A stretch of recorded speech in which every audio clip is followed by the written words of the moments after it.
All right then, so I've been playing around with make.com recently, building out some workflow automations. I've been watching some great YouTube videos from people like John Catliffe, Ian Vilgo, and the AI automators to learn how to build AI assistants and AI agents, combining the capabilities of make.com with tools like OpenAI and Perplexity as well. So as we can see here, I've put together a small personal AI assistant, which helps me do things like writing draft emails, booking meetings, uploading receipts to Google Drive, as well as writing LinkedIn posts using OpenAI after it gets some market research using Perplexity. So I won't go through how I've built this agent in this video. I'll put some links within the description below to some other great YouTube videos from some of the YouTubers that I've already mentioned, which I took a lot of inspiration from. I don't want to take any credit from building this AI agent at all. What I do want to do today, though, is look at how we can start to integrate Trubrics into this AI workflow.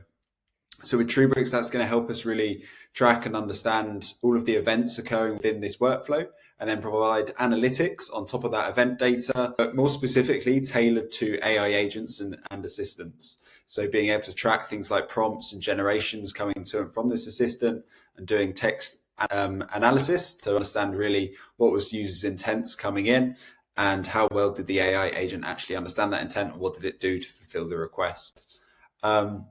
There is some like analytics capabilities and logging on make.com, which you're probably familiar with. A lot of this, though, you have to really sort of dive into the details and then really look through the output data from each module to understand what's going on. So with Trubrics, that's hopefully going to help you really visualize some of this data a lot better and provide some aggregated metrics on top of your workflow as well. So let's have a look at diving in. So the first thing we're going to do is go to Trubrics.com. So on Trubrics.com, you can obviously learn a bit more about the platform product and the company as a whole. I'm going to go straight on to getting started though. So on here, we can then create an account straight away. So just enter my email. So with Trubrics, we essentially collect event data coming from your AI product, workflow, and the first 1,000 events are free. So it's a really great way to get started and start testing out the product. So I've just sent myself a sign up link. So I'm just going to verify my email on my other screen here.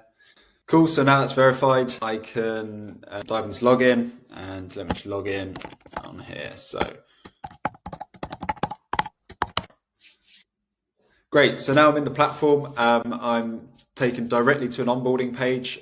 So within here, we can see to start analyzing some of these user and AI interactions, I need to start pushing some event data to Trubrics, and it gives me a few options for connecting a data source. So if I was developing by code an AI agent, I might use things like the JavaScript or Python SDK. But what I'm going to do with Make today is just leverage the REST API. Within Make, there's a great HTTP request module. So we can essentially just make an HTTP request directly to Trubrics using that module. So if I dive into the API documentation, I can see two curl requests. So the first one, for example, is publish events, which just pushes a single event to Trubrics. And the second one is the one that we want. So this is publish LLM events.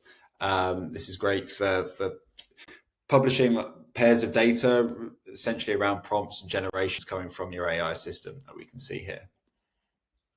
Cool, so let's have a look at how we can set this up within Make. The first thing I'm going to do is come back to the Trubrics platform and copy my API key. So the API key has been blurred out here for the video. You should be able to see your API key directly in your project. Just copy that and then go over to your Make module. So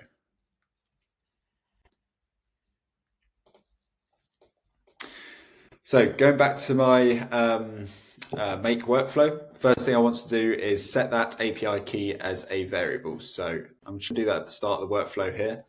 I'm going to use the tools module and go set variable. I'm going to add that in just after the workflow is triggered. I'm going to give the variable a name of Trubrics API key. And then I'm going to add in my API key in here. Great. So now my API key is added. Again, it's been blurred just for the sake of the video. I'm going to save this module and that should now be set. Just a note there. So obviously we're just hard coding the API key into the workflow. You can also set this as a team or organizational variable. The API keys is a write-only API key, so there shouldn't be too much data security concerns around that. But just make sure that you're not, publicly sharing your workflow out with other people or people outside of your team necessarily, as you want to keep that somewhat secure. Great. So now that we've set up that variable, what we can do now is just set up the HTTP request to push data to Trubrics. So we go HTTP, just select the make request module. And now within here, we can see the configuration panel. What's really nice here is we can pretty much just copy the API reference and the Trubrics documentation into this configuration panel. So I'm going to go on here again to the publish LLM events. First thing I need is to take this URL, which is the API endpoint, to the publish LLM events endpoint. So let's dive in here, go on to URL and paste that in. Then need to change the method to a post request as we're pushing data to Trubrics. And then just need to add in a header. So within the headers, what's quite nice within the API reference here, we only actually need to pull in this X API key reference or header, sorry. That's because things like the accept and content type headers, they're already set and handled within the make HTTP module. So we don't need to worry about those. I'll show you them a bit later on. So within here, I'm just going to paste in X API key. I'm then going to add that variable which we set earlier on, the Trubrics API key. And then now we can go on to building the actual request or the content body. So I'm going to set body type to raw, set content type to JSON, and then within request content, the first thing we can do is just literally copy everything within these square brackets. So just to run through this with you slightly. So here we're just sending, this is the data essentially that we're sending to Trubrics. So we want to see things such as the user ID, so who's made an event, who's done an interaction. We're going to track the assistant ID, so the model that's being used. We can track things like the prompts and generation. Timestamp obviously tells us when this occurred. And then within properties, these properties are completely customizable, so you can literally push whatever you want in here. Any useful metadata that you want to track can be tracked using these custom properties. So again, I'm just going to copy all of this from the square brackets and nothing else, and then paste that directly into this request content box here. Cool. So what we can do now, we can actually just save this and run this module once to test it out. So what I'm going to do is just update this timestamp because that one's set in 2024. I'm going to just give the timestamp now. And then once that's saved, what we can do is right click, hit run module only. Okay, we need to put the API key back in because it hasn't run the module from earlier. So I'm just going to do that now quickly. Yeah, cool. So now that the API key is in, I'm going to hit OK. And we can see that's run and it looks like it's successfully run, which is great. So what we can do is dive back into Trubrics. And within here, this should...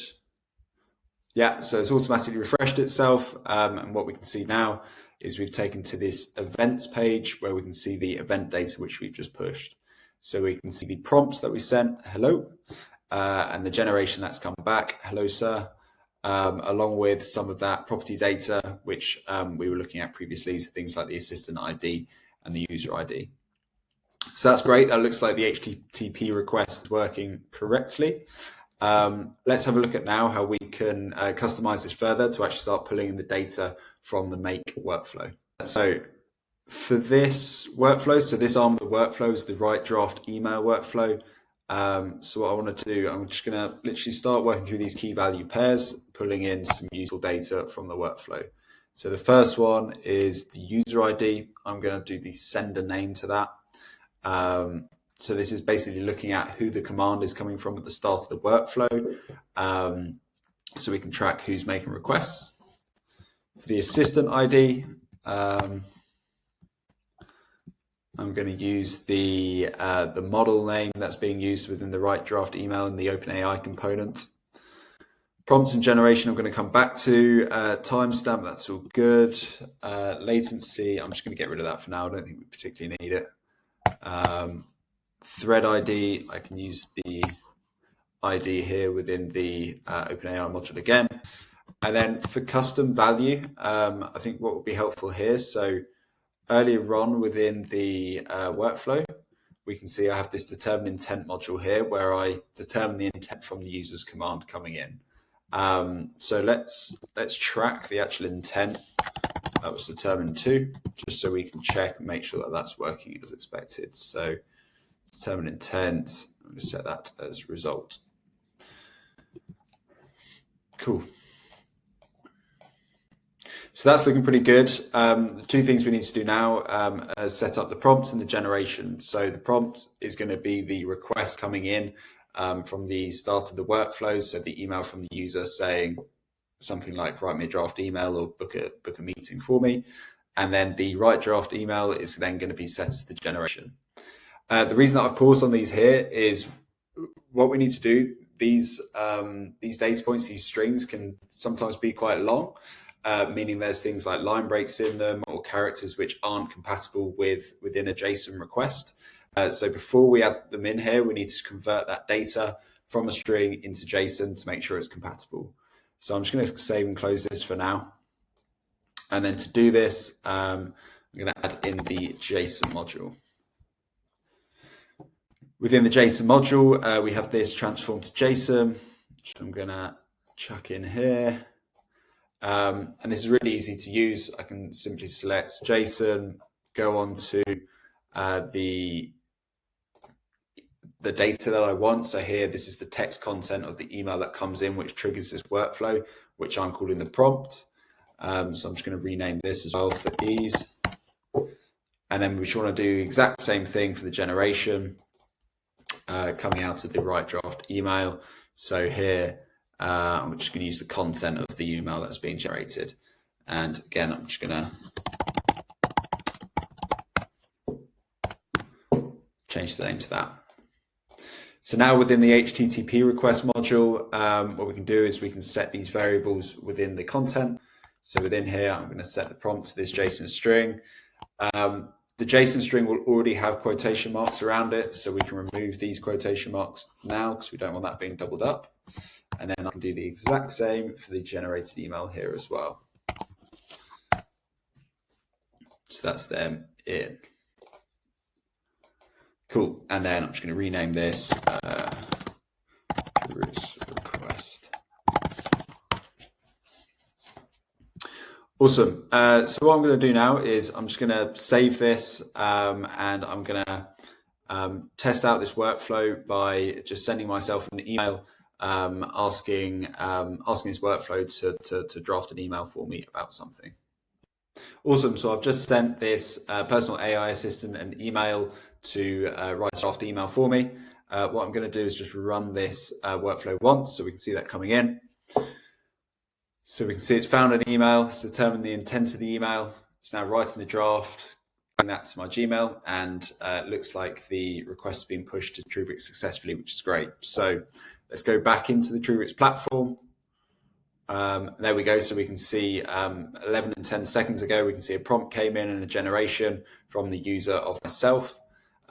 So if we open this up, I can now see the prompts. The user intent's been added nicely as write email. And we can see what the actual request from the user was. Write an email to Jeff asking if he wants to go for lunch in London next week. And then we can see the generation that comes back.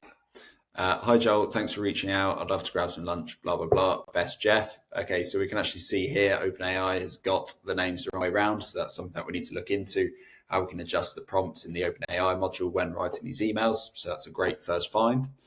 And if we dive into the sessions here as well, we could see a full breakdown of all of the events that would occur within a user session. There's essentially a 30-minute timeout with events. So if a user hasn't pushed any events within 30 minutes, that will end the session.